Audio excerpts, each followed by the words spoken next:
What's up, everybody? Welcome into a special edition of Shout, a Buffalo football podcast brought to you as always by Tops Markets. Right now, you can enter to win $1 million.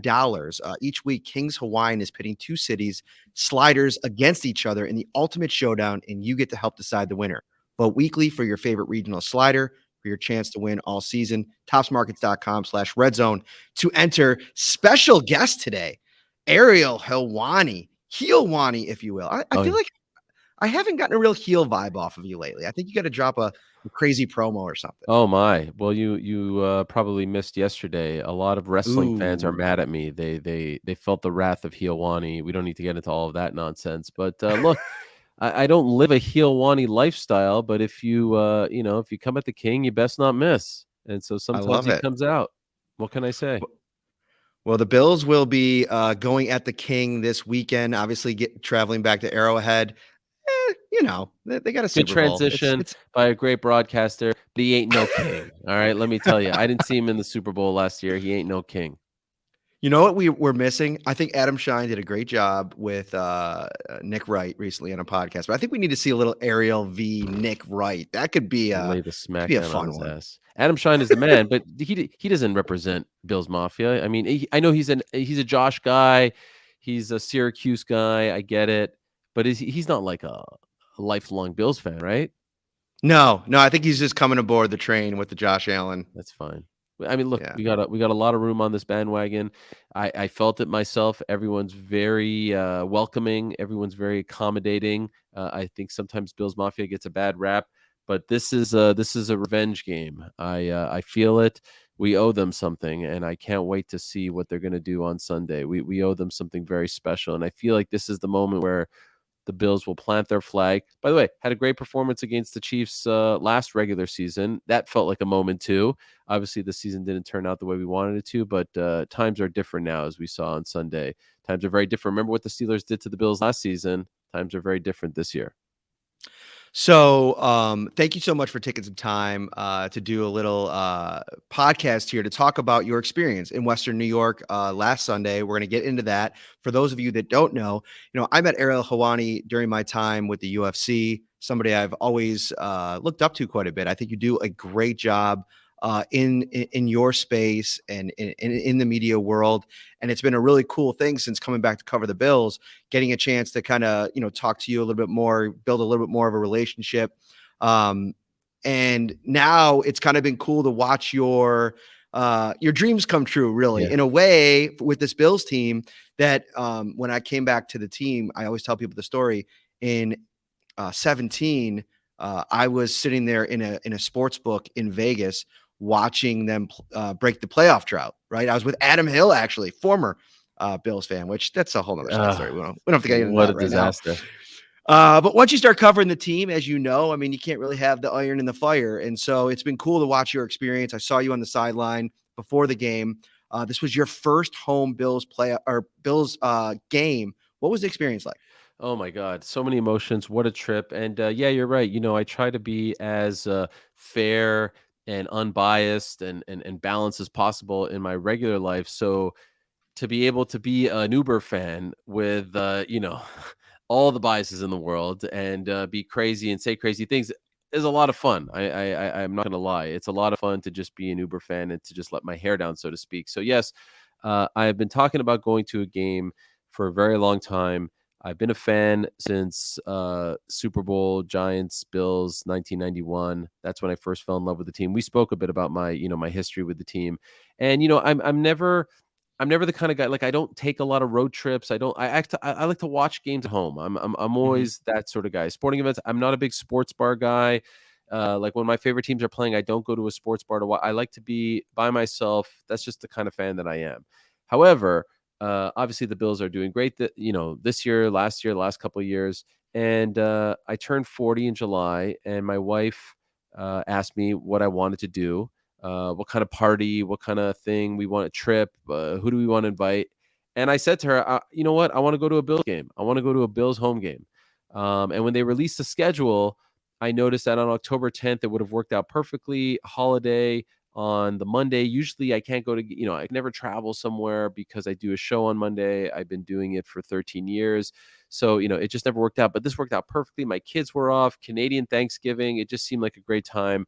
And I've been lucky enough. So I will say, like we were talking about Helwani a little bit, I felt for the longest time like the Bills were sort of ignoring me. I would tweet about them, I would tag them, I would go on McAfee show and talk about them, and I can never get any kind of acknowledgement. And then Kevin Clark, the great Kevin Clark of the Ringer, Mhm. had me on his show, Slow News Day, and I mentioned this, that I felt like I wasn't getting the love. At least I don't want a bouquet of flowers. I just want like a hello. Can I get a like? Can I get a retweet? Something. And then they saw that, I guess. And ever since then, I mean, the Bills organization, they're my best friends. And in particular, one person, Kelsey Sweet, who works in the social media department, she is the best. She is unbelievable, a salt of the earth, unbelievable human being. And she said, "We are going to make this happen. We are going to get you out to a game." And I needed that nudge. And so she said, October 10th, you want in? I said, yes. In fact, they asked me, I don't know if I ever mentioned this to you, but she called me. I was at my kid's soccer game in April, and she asked me if I wanted to announce their second pick, which ended up being Cook at the draft. Ooh. And it was in All right. Vegas, and there was some great symbolism of me going back to Vegas and announcing on ABC, my former home, ESPN, and I tried to make it happen, but unfortunately, it was the night before a big fight, and my son's birthday Mhm. was the next day, and I just couldn't make it happen. And I believe the draft this year is in Kansas City, and I told them, "Look, you don't owe me anything, but if you need me in Kansas City, I'll be there." So that was amazing, and I felt like crap having to turn that down, but I appreciate it. So then we made October 10th happen, and it was incredible. So it was such a really, I mean, it was so special because I have grown up my whole life surrounded by non-Bills fans. I had one friend in Mm. school that was a Bills fan with me. His name was Phil Dirksen. We bonded over the Bills, but my brothers were Cowboys fans. My uncles were Niners fans. 90s, 80s kids. People grew up like everyone loved those teams. And it wasn't really cool after the first two losses in the Super Bowl to be a Bills fan anymore, right? Everyone was kind of lamenting the fact that they kept going back. But I stuck to it because I really want to see these guys get over the hump. And so for the first time in my life, here I am, in Buffalo at the hotel Sunday morning. Everyone's wearing Bills gears. Now Bills gear. Now Mm. I've been to road games before, but this felt different. Like I felt like I was home finally. And then we get in the car and we go early, and I'm driving through Orchard Park, and it's like it's Bills heaven.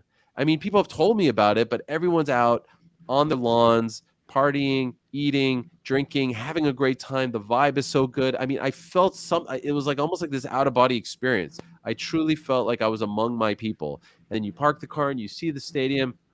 I've been watching games since it was Rich Stadium and all the huge moments there, and it was very emotional for me. It was very emotional to walk through. I felt like the scene from Rudy, where the dad walks in and says, "This is the greatest sight these eyes have ever seen." And then Kelsey was kind enough to give us field passes. That's where I saw you and the great Tim Graham. I was like, "Wow, Tim Graham's there, standing right next to me. This is amazing." The lightning rod himself. Wow. And so I was just like a kid in a candy store. I loved everything about it. A member of the equipment team gave us some gloves. Steve Tasker came to say hello. Eric Wood came to say hello. We had great seats, and then it was a fantastic game. And I got to sing the shout song a million times, and I got to show my kids what it was, what was such a special game and occasion and everything. And I feel like in their eyes, I could just see it. Like I could see it turning. I could see them getting the bug.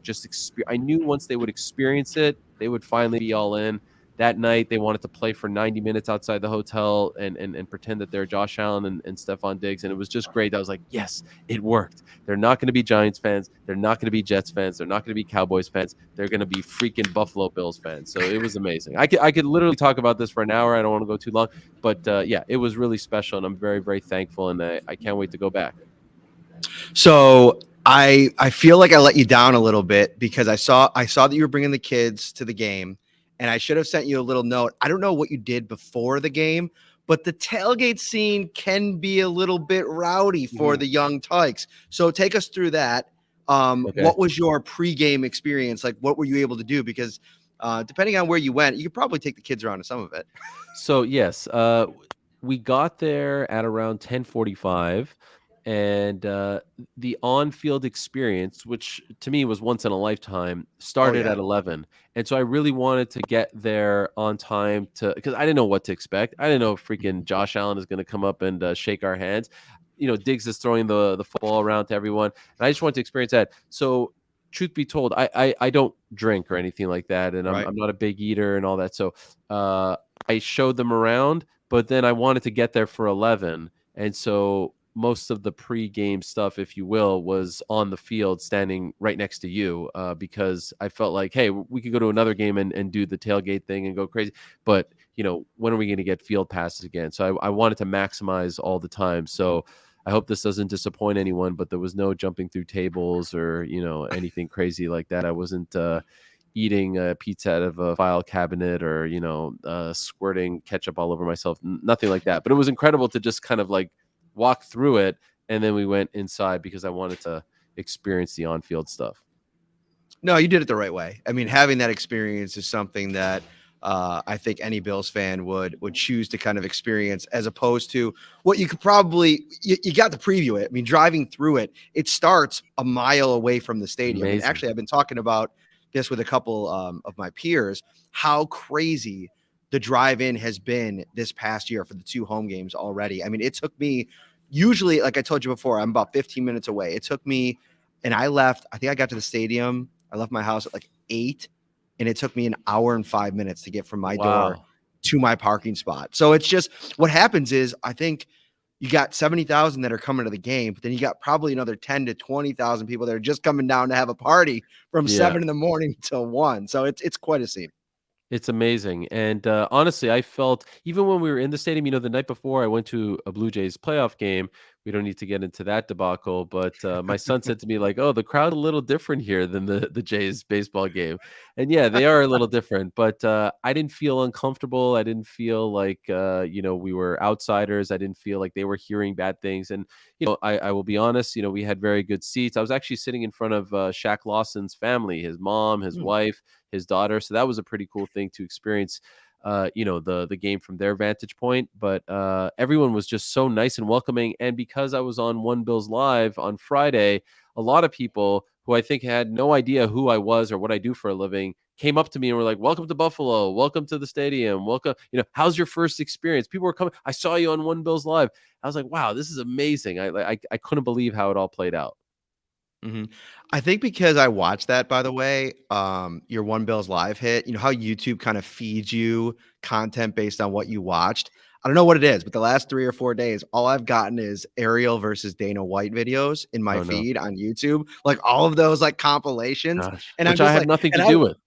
I know, it's crazy, like, it just, like, kinda gets fed to you, and one just kind of auto-played, and it is unbelievable to think, like, how much you've done in such a short time. I got to thinking about that the other day. I mean, your time at Fox, your time at ESPN, the way that you kind of revolutionized the industry, like, a lot of what I do now with Ryan, I mean, it's based on watching, your show, like, 10 years ago, Thank you. like, from the U every day I would go into the UFC office. I think I've told you this before, and if I missed it or if it was live, however it was, I'd throw it on. And I just thought that dynamic of like instant analysis slash interviewing slash just content was something that I really like. So, you're still Appreciate it. plugging away all these years later.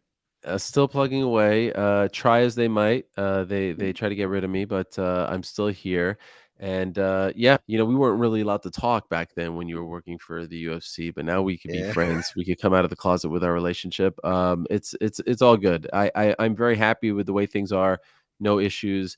As long as I talk to the fighters, as long as there's no issues there, and there hasn't been. I'm very thankful. So yeah, it's fun. But like I said, it's when I'm doing that show, I can't really be a fan, right? You can't root for Right. guys. And so when I do stuff like this, and I could just be crazy fan because I am a crazy fan. I take this very like it affects me. When they lost to the Dolphins, I was so bummed, and I was in Montreal visiting my family, and I kept trying to tell myself like, "Hey, you don't get to come home a lot. Don't let the." It ruined my day. It legit Hmm. ruined my day. We lost to the weather that day. I mean, let's be real. Hmm. We lost to the weather, and that bummed me out. Um, so yes, I care deeply about this, and I just want one. I just want to see one, and I don't know if I'll care as much if they win one and then they go for two, whatever. I just want to know what it feels like once to see my team hoist a trophy. I've never witnessed this. I want to ask you one thing about the day job, and it's something that it's been interesting to watch over the last year, maybe 2 years, like the rise of Jake Paul. And like a lot of people, like when I started this job since 2018, the big questions to me were always Conor McGregor and Israel Adesanya to a degree, Brock Lesnar, like all these different fight stories, right? Now, when people talk to me, they want to talk about Jake Paul, and I'm still to this point, like I get it, but I don't get it at the same time. Can you kind of explain for everybody what that movement is that's happening in combat sports and how he's really kind of become the center of it all, like pretty quickly here? It's a wild thing. In fact, I just wrapped up hosting a press conference between a guy Uriah Hall, and Mhm. Le'Veon Bell. They're Wild. fighting on the next Jake Paul card on October Yes. 29th. Jake Paul versus Anderson Silva. Even when I say it, it doesn't even seem real to me. Like, what? Jake Paul's fighting Anderson Silva? Freaking Anderson Silva, the spider, the legendary middleweight champion. People are attracted to characters. People are attracted to disruptors. People are attracted to people who come in and they puff their chest out and they talk a big game. And then when they back it up, it's even better, right? Connor did that to a degree. And so here's this young kid who people have seen grow up in front of their eyes. If you're a longtime fan of his, which I wasn't really, I'm not his demographic, so to speak. But if you watched him, and if you're one of the millions upon millions of people who watched his YouTube channel or his brothers, you've seen this guy grow up from this teenager who was kind of this troublemaker, if you will, putting out crazy content. And my kids watch stuff like that now, not necessarily his, but like the Mr. Beasts of the world, and they're obsessed with it. Mm. And so now he evolves into this fighter who has been able to sort of navigate his own career because he's already successful. He doesn't have to rely upon a promoter to navigate the career for him. He can pick and choose his shots. And so he's done it in a very smart way. He's pretty much for the last 2 years almost picked a fight with the world of MMA, which is brilliant because the whole community is invested. All the fighters talk about him. The UFC is involved. Dana White involved. He's poking his finger at him, but he's fighting them in boxing and he's focusing 100% in the sport of boxing, and they come over and he's had success. And yes, he is picking and choosing his opponents. He picked Ben Askren because he was the biggest name who was available, coming off surgery, retired wrestler who can't strike. And then he picked Tyron Woodley and beat him twice. And then he went to go try to fight a boxer, didn't work out. And now he got Anderson Silva, and it's really smart. And by the way, people want to crap on him. No one who's 5-0, 4-0 is fighting people with the fighting experience of these guys. Anderson Mhm. Silva, I don't care. And by the way, excuse me, Anderson Silva's boxing career, he's very impressive. It's been a lot of talking today. Sorry.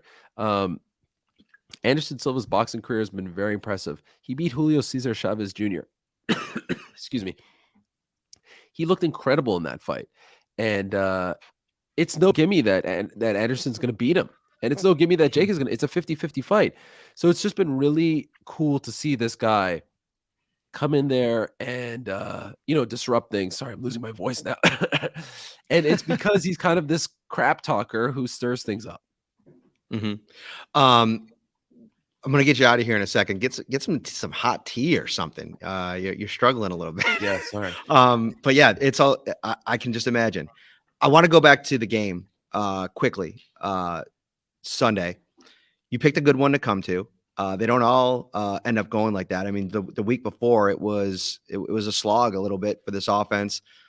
They've been banged up for a couple weeks. Obviously, we've talked a lot about what happened to them in Miami.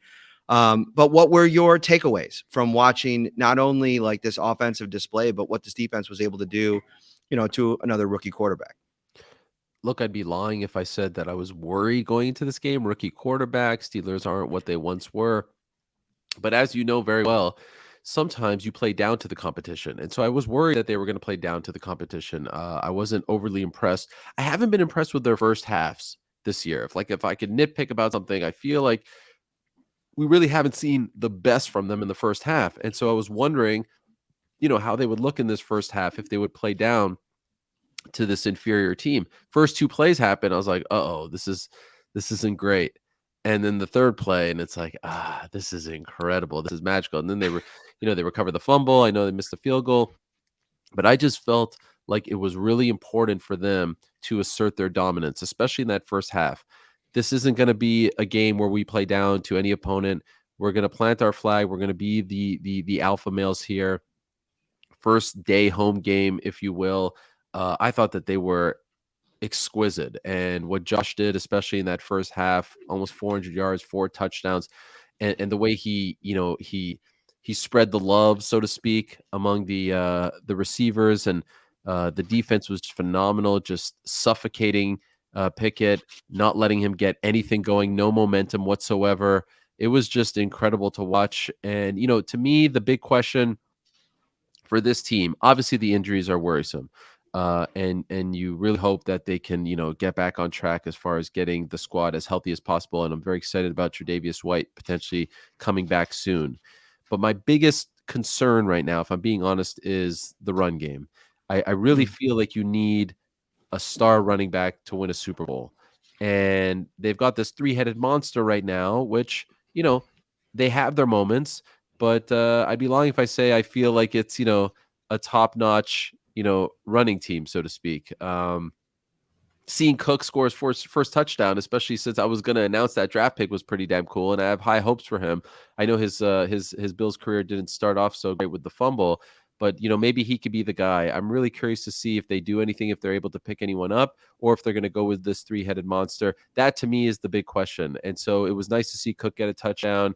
Moss had a moment here or there, Singletary had a moment here or there, but just to see the whole thing unfold in person, like with my eyes, to see how fast Diggs is, to see how incredible Gabriel Davis is, to just see that, to see Josh run, like that was the coolest part about it. Like I've watched these guys through a TV screen or my phone, whatever, and to just see it, like the athleticism and how explosive they are. There's nothing like it. And like I said, I was pretty close, so I really got to touch and feel it, and it was just amazing. So yeah, for me, like obviously this game is a big one. I think that they are much better than the Chiefs. I think they are hungrier than the Chiefs. It's just really the run game and the injuries right now that are worrisome for me. And also, like I said, first halves have. I still feel, and I'd love to get your take on this. I still feel like we haven't seen the best from them. There's still a couple mistakes, and there's not going to be a perfect game. There's going to be interceptions here or there. I still don't feel like Josh is playing at his best. I still don't feel like we have seen the best version of this team. Am I crazy for saying that? Am I asking for too much? No, it's something I've been talking about the last couple episodes. I feel like what's happened with Josh over the last couple of years, but more so, I would say the last 12 months, his margin for error has widened substantially. Like he can make 5 or 6 like really bad throws in a game, and most of the time, it's not really going to matter. I mean, he throw an interception, he missed Stephon Diggs for a touchdown in that game, and they end up with 4 touchdowns and the most passing yards he's ever had in a game. And so, yeah, I do think that there's opportunity for them to make this thing work a little bit better. And one of the things, it's funny you mentioned the running game because watching back that Raiders game on Monday night against the Chiefs, they ran the ball down the Chiefs' throat. And I think at times it kept Chris Jones off balance. He still had an impact on that game. He's going to have an impact on this one. I was actually talking to Roger Saffold a little bit about that in his first game. He's had some battles over the last couple of years with the Chiefs, and he kind of gave some insight into what it's like going up against Chris Jones. And it's been a challenge. You go back to the AFC title game, Chris Jones was a problem. And that to me is where, if I'm looking at this game where things can kind of go off track for this offense, it's if they're not able to hold up front. I think they will be able to run the ball a little bit. I think teams have been able to run the ball against the Chiefs. And I think when they've asked Devin Singletary to run the ball, he's done a pretty good job of it. What are your thoughts on the Christian McCaffrey Uh, frenzy the last couple of months? Because we talked about it on our show last night. Bill Barnwell from ESPN actually put out a story today and suggested a bunch of different trades. He was lukewarm on the McCaffrey trade, but was pretty hot on a potential Saquon Barkley trade. Now, I don't think that the Giants Come are on. willing. I don't know. I don't know if they're Now willing you're to move getting on, me all but excited. Ariel, think about this. If you're Joe Shane and Brian Dable and things are going so well, 4-1, but Yeah, deep down in your heart that you don't have a playoff caliber team, right? Like things have just they've just fallen. You want to strike while the iron is hot. You're probably never going to get more for Saquon Barkley than you could right now. And Joe Shane wants to rebuild that thing in the blueprint that Brandon Beane set here in Buffalo. And that's, accumulating draft picks, making some surprising trades. I don't necessarily know if it's coming, but it's not the worst idea in the world. And the problem is going to be like paying him. And that's to me where it just doesn't make a lot of sure. sense. But I think we both agree you need someone like that, right? You need someone who the defense is going to worry about. And I don't know if defenses right now, I mean, I would argue they're probably most worried about Josh running and Right. that's great, but it's not ideal. If we can get, my favorite player of all time is Thurman Thomas, and when you go back Mm. and you watch those games and you see the kind of threat that he was, in addition to the threat that Reed was, Lofton was, Tasker was, BB was, that's a well balanced offense. Right now, it feels a little imbalanced. It's one of the best wide receiver cores in the sport, but I still feel like we've got three sort of okay guys. I love them. I hope that they rise to the occasion. I hope Cook ends up being incredible. I love Motor. I think he's great. Moss has had his moments as well. I just feel like you need that all pro. McCaffrey would be nice, a little injury prone, of course, but that would be a nice addition. I would love to have someone like him on the team. I'm really curious to see if they're able to pick someone up.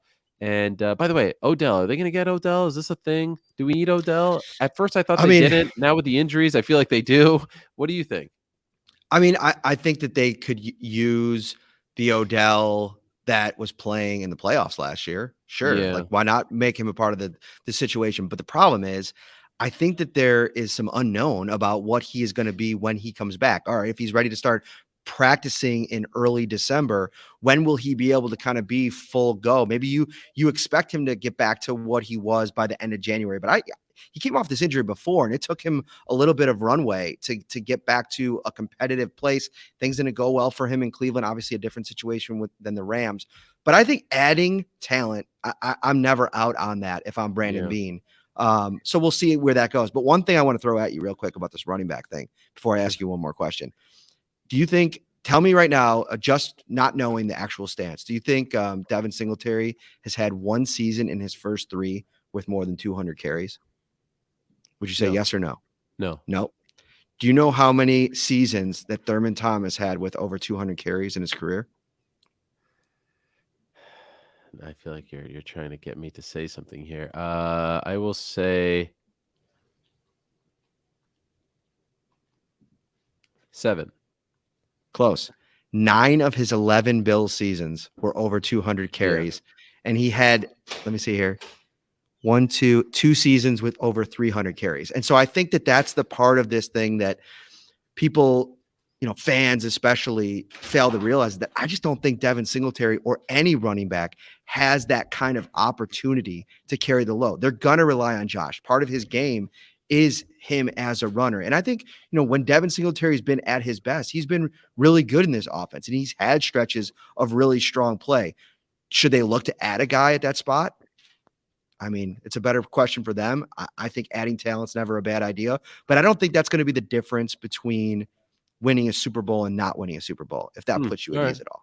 Okay, fair enough. I tend to He's like, still disagree. get me Saquon Barkley. Yes. Oh, oh God. Are you kidding me? I would flip out if they got Barkley or McCaffrey, to be honest, just to give the offense another look, just to give them another threat. And by the way, then I think, golly, could you imagine if they got a running back like that? Think about the options that a Diggs or a Davis would have, just because you have to worry about those guys as well. I don't know if there's that worry right now, but hopefully I'm proven wrong. Prediction time. I'm going to get you out of here. Who wins For on this Sunday? weekend, How does it for go? Sunday, Yeah. I mean, winner is obvious. The question is the score. I'm going 35-14 for the good guys. Wow. All Yeah. right. What do you You're think? What do you dropping think? it. Are you giving yours Um, yet? yeah, I will give mine. Let me, I gotta make, so I have to put my score in for the TV show. So I always want to Okay. make sure that I don't want you. I I don't do want the, you. I don't want you to get in trouble. no, I won't get in trouble, but I want to make sure that I give the right score because Oh, I got to give this multiple times. oh, And if sure, I give sure. the wrong score, it'll be Yeah. Then you're terrible. all over the place. So, yes, hang on a second. It's somewhere here. Oh, here we go. 41-31 Bills. Okay. I think they're going to score. I think they're going to be able to run the ball a little bit. I think Josh is going to be able to run the ball. I think Devin Singletary, I think he had, I can't remember if it was a playoff game or the regular season game last year, but I think he had over 80 yards in one of the games last year. I'll have to look that up. But I think they'll be able to run the ball. I think Josh Jacobs kind of laid down the blueprint last week, and I think he's a little bit different style of runner. But if they can run the ball, if they get some takeaways, I think this defense is pretty juiced up. I think it'll go the Bills' way. All right, Ariel Helwani on the Shout podcast. This has been awesome. It's falling leaves and crisp weather means it's our favorite time of year at Tops, tailgate season, and you can win the ultimate tailgate accessory from Tops just by purchasing brands you already love. Now through October 29th, every time you use your Tops Bonus Plus card to purchase participating brands like Pepsi, Campbell's, Smithfield, so many more, you're automatically entered for a chance to win a Tailgate and Go kitchen. Visit topsmarkets.com/redzone for more details. Thanks, buddy. I appreciate you. Go Bills.